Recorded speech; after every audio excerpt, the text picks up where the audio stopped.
Hello everyone, I hope you are all doing great today. I am perfectly fine and we are here for One Day One Legion. Today we're playing Rogal Dorn, the Primarch of the Imperial Fists. And before we get started, let me just mention very quickly that tomorrow we will be playing the Chaos neutral faction. So make a choice in the comments, vote for either Chaos Spawn, Ingethel, Canis Vertex or Capture Mandragorax. Now, as for today, here is the list that we are going to be using. So, what's the idea here? We have two defenders of Terra, one Emperor's Wrath, and two stalwart defenders. The Emperor's brings us mostly front lines with the Grossvar squad, the Sergeant Armament, and the Kestros. So we will have a big war. This is kind of a theme in this series. We are building wars, but especially it would have been a shame to go with the Imperial Fists without building any. So that's the idea of our deck. What else do we have? Let's take a quick look. We have also two abundant supplies, two asteroid belts, and two supply lines, so that we can use this thing in the early game to compensate for our somewhat lack of reactivity later on. So since we are not that good at reaction, at least we will be good at pro-action and defense. These are the two aspects we will be focusing on. We also have Harrenburg and Ambassador Malgator, two cards that are extremely cost efficient, one command bridge to fish for the stalwart defenders, or the Emperor's Wrath or defenders on Terra, then this big vehicle and these two nice ones. So these three are excellent cards. This is a reactivity we need. Praetorian recruits are also a reactivity we kinda lack. There can be frontline too, for later on, although they can't become frontline at the moment we play them with Emperor's Wrath. But alright, this is what we will be using for today's video. Okay, so I played a bunch of games with this deck, and as you can see, we did climb up a bit. We're top 50 right now, we're 42nd. Isn't that beautiful? We just found the answer to life. Play Rogal Dorn. So I had 3 games picked for you today, and here they are. The first 2 are very brief, but the third one is magnificent. It's really a masterpiece. It's against a great player using a deck I'm not used to see, and that was very long and very interesting, very beautiful. So let's see. So first I want to ensure you that this deck perfectly holds great against everything that is aggro. You have 40 HP and you can heal for 2 every turn. So against Perturbable, against Angram, against Horus, and against probably many others that I just cannot think of right now, we kinda want to use our Ward's ability each and every turn. So of course I don't do it for turn 2, just because this guy is such a pain for Angron. So I play him, and now we see he just goes with he just plays the supply lines. And it's pretty much the only thing we need to be afraid of. A big log on turn 3. Because he can't quite burst us down, he can't just took our HP to 0. He kinda need opponent will always need some kind of board control to just deal with all of the HP that we will build up on our front lines and on ourselves. Sorry. So this is kind of the only thing we need to be afraid of.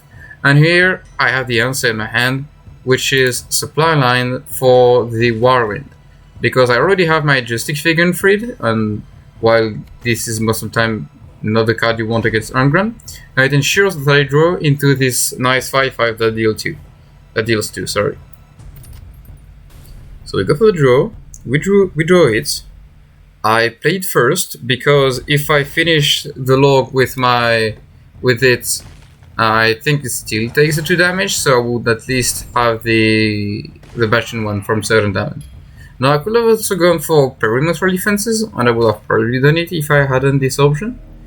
But I kinda don't like playing this into log without Stalwart Defender equipped, because the turrets are just going to die to Log's Backlash. So he goes for the Mortar Strike. Luckily he hits our Whirlwind. I mean, I wouldn't have minded if he had hit our face, but okay, this is how it goes. another turn I bypass my hero power, and here I'm like, okay, so next turn I want to do perimeter defenses and use my warlord's ability, and then next turn we have the dreadnought to close up the game.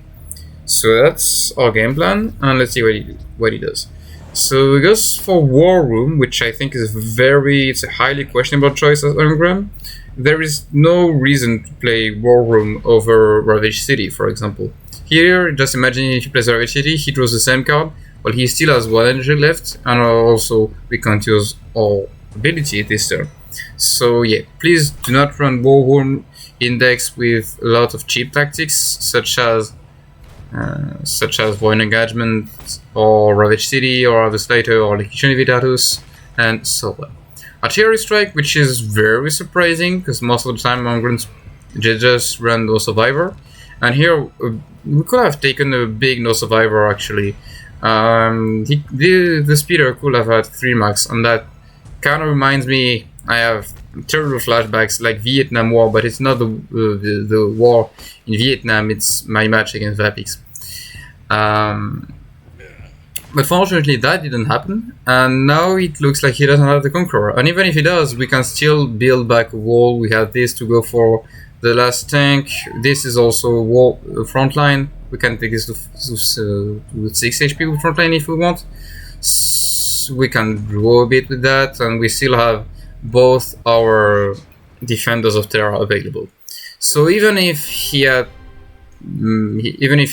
preached through all of that, it wouldn't have mattered actually.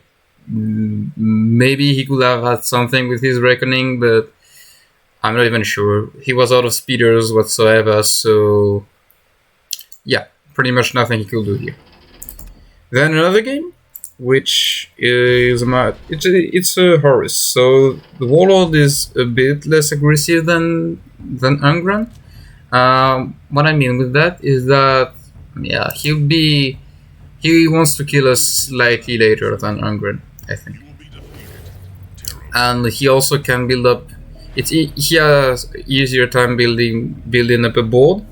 So it promises to be a bit harder than Ungran, but Ungran was so easy that this game can be harder than the previous one and still be quite easy. So let's see how it goes.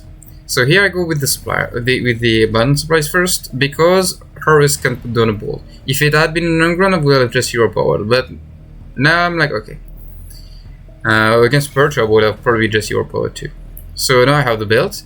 And well, my idea is to go for that on turn 6, because I don't want him to be able to get rid of it with just a Chariot of the God. So I want to play this with Harrenborg and buff the 2 of those. Now I do think this quickfire is a bit rushed, because I'm still Rogal Dorn. I will have a hell lot of so many front lines that he will need to pass through them at some point. So now, as I said, I want to play this on turn 5 with 6 energies, and I draw these supply lines. Otherwise, I will probably just play this dude and give him a front line. And now we see the Child of the Gods goes to our face, and that's good because we still have 30. So he is still a long way. It's still a long way from taking us down, and now we'll start putting down some front lines. So what do we do here? Well, we just deal up for 12 health our front lines, and that's the strength of Rogal Dorn and of the Imperial Fists, and that's why you should play abundant supplies in most of your decks, because this is what allowed us to do that. I actually decide to only play 1 this turn, and then I come to think about it, well, I don't know if it's a mistake or not, but my idea is that I don't want to give him value over dev set. I'm so well established into the game that I can't afford to do just that. So here I want to save my troops. This is 6 HP, so I can take 5 with my face, and they both are the same in terms of how much they help killing me with the killing of Tigers. So I would rather take the 5 with my face. I go for the Stalwart Defender here, because I already have both of my Grossbath squads out, so the Emperor's Bath was not that good of a choice, and also, well, the belt wasn't helpful here because we will spend 3 energy to get one more for let's say 3 turns in a row, so that's not how you want to use belt. Well, in some decks such as Karma Cruise or the old DDs, you wanted to use the belt whenever you could just because you want to reach that 10 energy milestone. But in such decks, it's not that we want to reach a specific amount of energy, it's just that we want as much energy to use it as best as we can from turn 1 all the way to turn 10. So this is not the game where you play belts on 6 or 7 energies. Okay, and now for the big game. And I'm really excited to show this to you guys because it's against LCFR. It's a very tough matchup, and LCFR, yeah, he's definitely a great player playing for Canada here with this Magnus deck. I don't know if he's playing the Solar Auxilia version or classical or traditional Magnus build, so we'll find out. So here with the mulligan, I could have tossed the Kestros, honestly, but I wasn't quite sure, so I was like, okay, I mean, this is good for now, it will be bad later on, so I might as well just have it now. They do have a nice line with each other. Dorn has main voice lines with other Primax.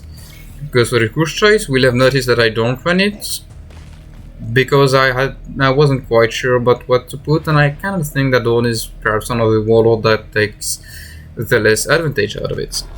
Okay, I go for that first because I want to play this the turn after, so that the turret and itself both get the buff from the rage of this dude. And here I draw Hornbrook, and that will come in handy later. So I kind of want to use my warlord ability still, so I would rather go for that. Okay, goes to the Ravage City. He heals too, and that's already not a card you see in every Magnus deck. So I'm like, okay, well, this might be something very, very late game oriented. Maybe he hopes to get his reckoning. Okay, so now, yeah, let me just pause a bit because my choices here, as you guys may have noticed, is where, well, the belt, Defenders of Terra, and Abundant Supplies. And the belt, it's the same as I said earlier. I don't want to play it because it's too late, actually, even on turn 5. My hand is good enough. If my hand was full of turn 10 or turn 9 or big things, I could have picked it, but here I decide not to. Defenders from Terra will be useful later on, but the Abundant Supplies, it's just straight up better because our hand is not that full, so we kinda need to just resupply it. Quite literally. And I decided to give this guy frontline. I could have decided not to. I kind of wanted them to be both at 4 HP for some reason. I could have also buffed this thing. Maybe I completely forgot about the Ravage City and I wanted to buff both my troops. But anyway, I'm kind of happy with this, having frontline too. Not too big this way. He can't shoot it, try the 50-50, so overall, why not? So here, I still want to take as much value as I can from my troops, so I can just give this guy 2 HP for free. And yeah, now comes the moment, well, it's poorly chosen moment to discuss about that, since there is a spear coming in, but like, I need to give you guys a few insights about this matchup. So the thing is, he has 10 psychic energy, he will soon have more, and he will be playing lots and lots of Assault Warfare. And that's a card that's really a killer for Imperial Fist. And that's one of the reasons why, well, Ahriman is excellent against Imperial Fist. It's only one of the reasons. But Magnus can still take advantage of that. Even if he doesn't have this, he can't quite use precognition, give precognition to Doombringers or whatever. It's still something that we need to be aware of. So basically, I want to bait out the Assault Warfares before I go all in. I want to have more. I want to not run out of steam before when he plays his Assault Warfare. Sorry about that.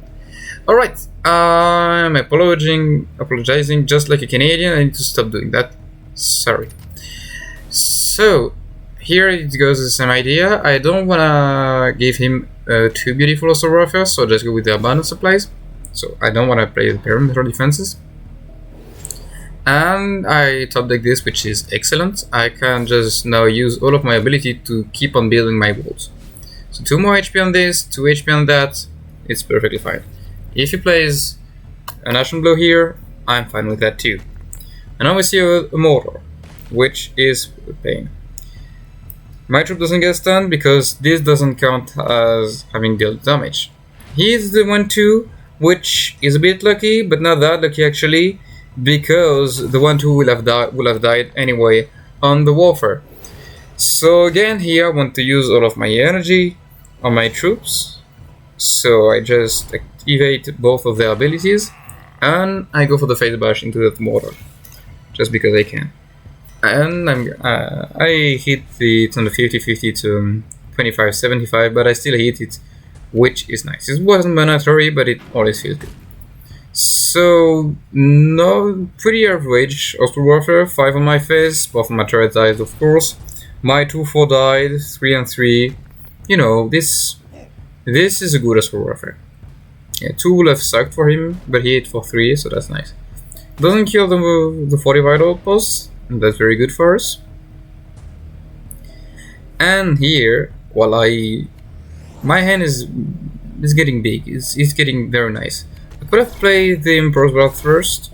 I'm not entirely sure why I chose not to. Oh yeah, just because I wanted to shoot with that. So that's why I didn't play that. And my hope is the next one I can play it alongside that. And now you see another strength of this card. It will just thin out my deck. So I won't be drawing any of these poor, bad 4-drops. So that ensures me that I will draw quicker into my Stalwart Defender, which I still haven't drawn it yet, you know? And that's kinda bad. Fortunately for me, this thing dodges another mortar shot, so I can just go with my Emperor's Wrath and go according to the plan. So I have this 3-2, which has flanks, so it can attack right away, and that's also why I kinda like this.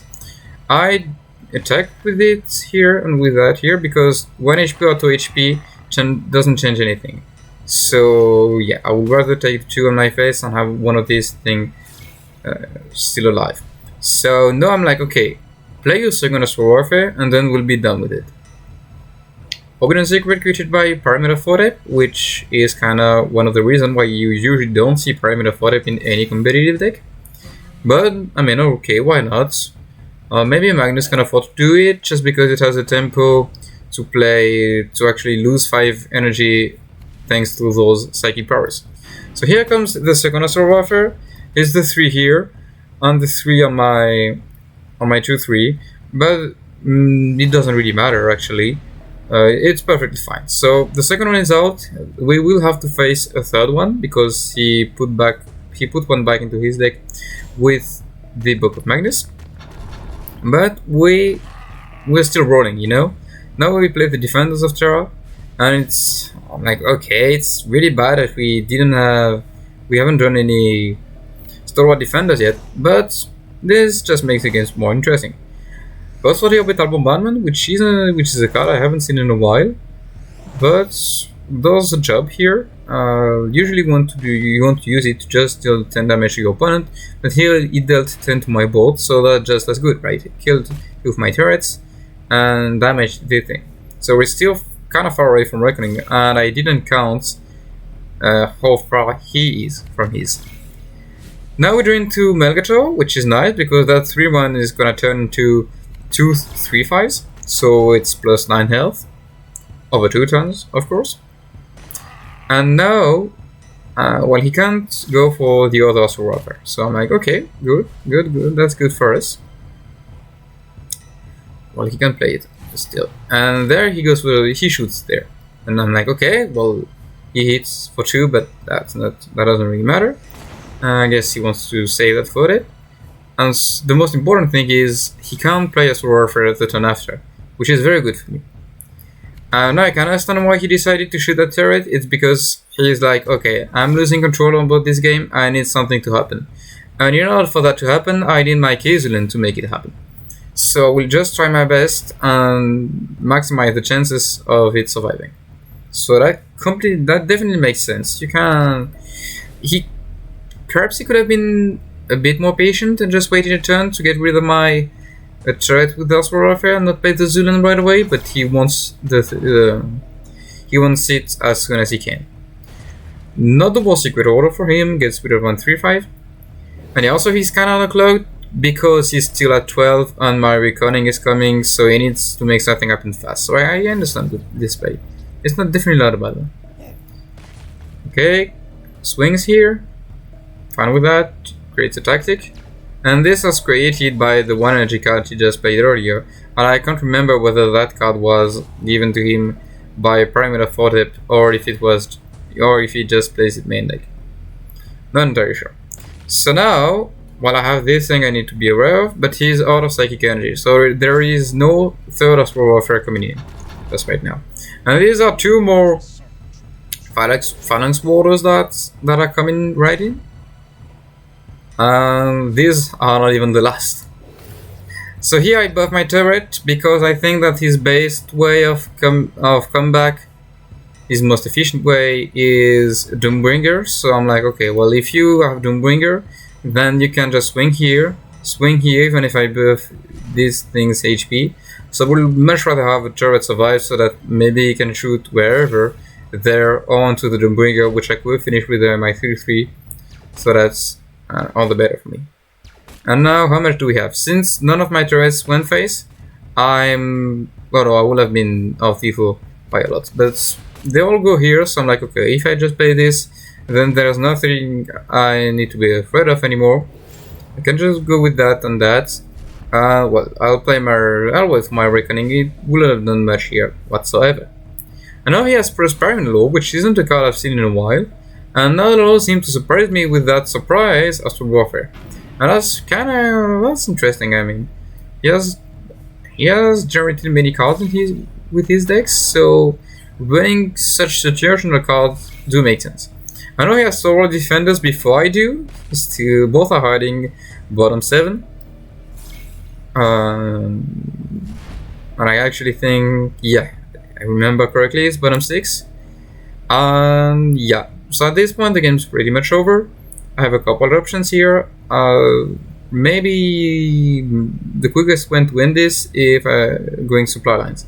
Because in my deck there are the 2 Stalwart Defenders and there are also 1 Whirlwind and the Dreadnought. So if I draw the Whirlwind, I have lethal. I can just finish this with my face and send the other Whirlwind face.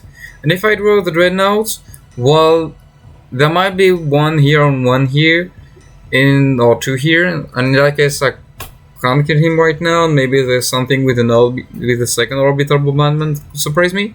So I kind of think it's a risky option. So I'm such in a good spot here that I just decide to go for the Reckoning. Even if I don't have Stalwart Defenders, it still heals me for 5, gives me 1 more point of attack. So next one I could potentially have 3 damage plus 2 with the Whirlwind. And I put on the front line, I'm at 17, so no matter what shenanigans he can do, I should be fine here. He does have the Wisp plus 2. Well, we never spawn face with a huge amount of damage, so that doesn't really matter. But anyway, it takes his entire turn to do that because he's out of psychic power, and we finally draw the Stalwart Defender. And now we have lethal here, so he just concedes. But that was a very beautiful game. Both Reckoning pulled off, even though none of those actually mattered. And we still managed to build a wall that endures all of the Astral Warfares. So, very interesting games. It definitely could have gone his way if he had drawn his Doombringers. I'm not sure if he runs it, because we haven't seen it in supply line. And there must be cards that he withdrew from his deck in order to play that Prospering Law or that Forward Pyramid with the Terraforming or the Orbital Bombardment. So maybe these were the Doombringers. That's kind of one of the reasons why I would still play Doombringer in a competitive Magnus deck. But you know always better for being competitive. and that's also what we love about this game. So thank you all for watching. I hope you guys enjoyed today's videos. Let me just remind you that tomorrow we will be playing the Chaos neutral faction. So make a choice in the comment. Please vote for Chaos Spawn, Ingethel, Canis Vertex, or Capture Mondragorax. I'm fine with the 4 of those. Thank you guys for watching. Please consider leaving a like or subscribing if it's not done already. And take care of yourselves.